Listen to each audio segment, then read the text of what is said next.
Sinaloa durante el porfirismo, 1877 a 1911. Durante muchos años el porfiriato fue una de las zonas opacas de nuestra cultura política, y la simple condena a ese pasado de cero comprensión e interpretación. Esto es tan evidente que hasta el día de hoy no existe una historia general del porfiriato sinaloense, así que nosotros nos tomamos la tarea de buscar información sobre este periodo de tiempo y llegamos al cañerismo.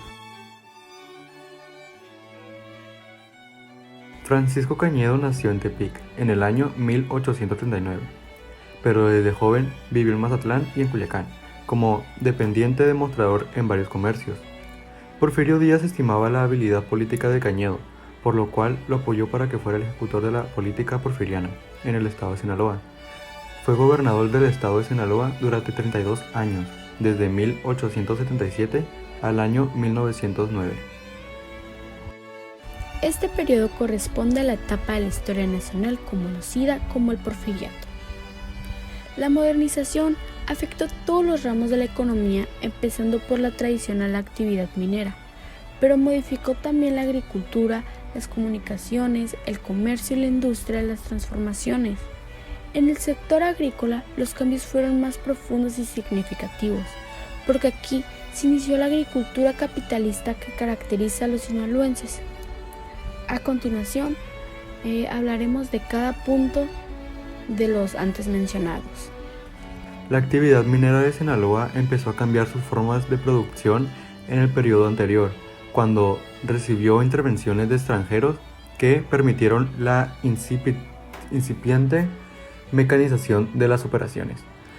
En el periodo de Cañedo, los cambios avanzaron de la misma manera, intervenciones directas del capital extranjero para implementar la tecnología avanzada, con la protección de las leyes más favorables a estas intervenciones que el gobierno de Porfirio Díaz pudo expedir.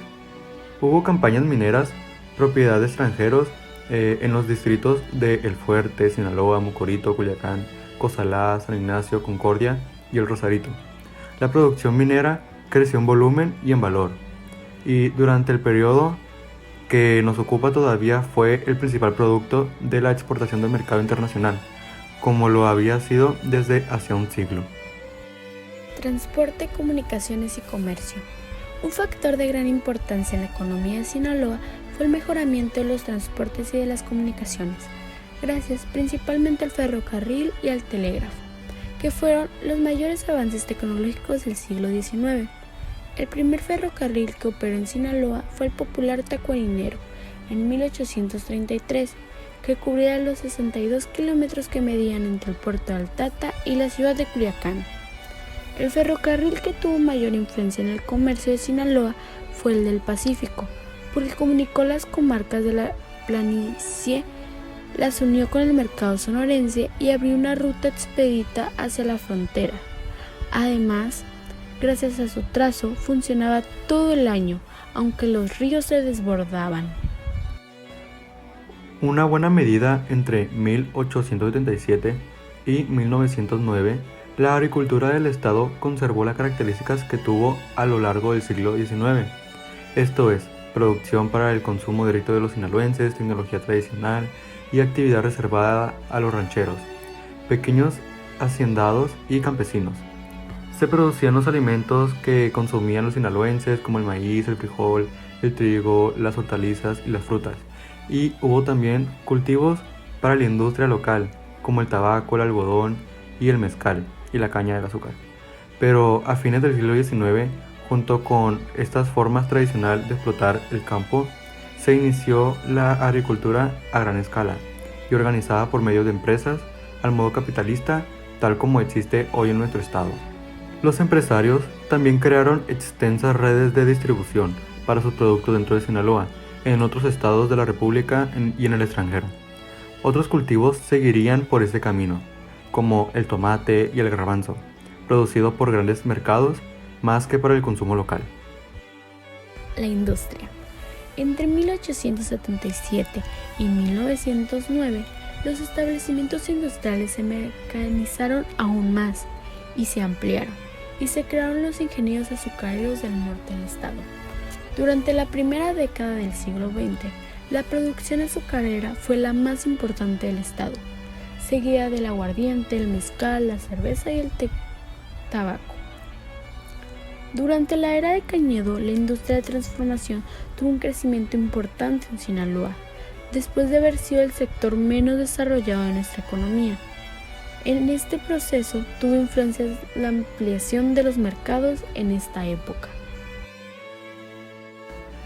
La era de Cañedo terminó con una primera década del siglo XX, y su conclusión constituye un momento adecuado para observar los cambios operados en la sociedad sinaloense, transformaciones profundas, efectos de un proceso secular que en el noroeste se inició con las reformas borbónicas y culminó con la aplicación de la reforma liberal. Muchas de estas alteraciones no fueron previstas ni queridas por los reformadores liberales, y en estas innovaciones reconocemos ya el rostro de Sinaloa contemporánea.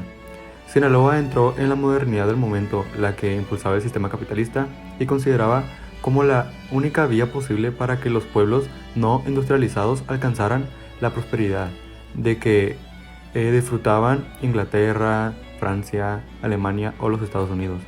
En Sinaloa avanzó el establecimiento de las redes económicas y sociales propias del sistema capitalista, pero no apareció la prometida propuesta.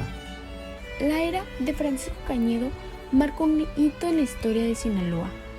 Es el inicio de una nueva etapa porque los cambios que aquí se esbozaron llegarían a ser las líneas directrices del desarrollo de nuestro estado. En la época de Francisco Cañedo, Sinaloa se modernizó, pero debemos precisar sus alcances. La economía sinaloense se transformó al recibir la tecnología avanzada y las intervenciones necesarias más para desempeñar el papel que se le asignó el sistema capitalista, esto es, en la forma y las circunstancias que convenían a los intervencionistas extranjeros. El objetivo no era el bienestar del pueblo sinaloense, sino las ganancias de los dueños del capital. Las transformaciones de la sociedad del Estado tuvieron repercusiones en todos los aspectos, en la política, en lo económico, en lo social, en lo cultural, pero en el aspecto económico fueron más apreciables.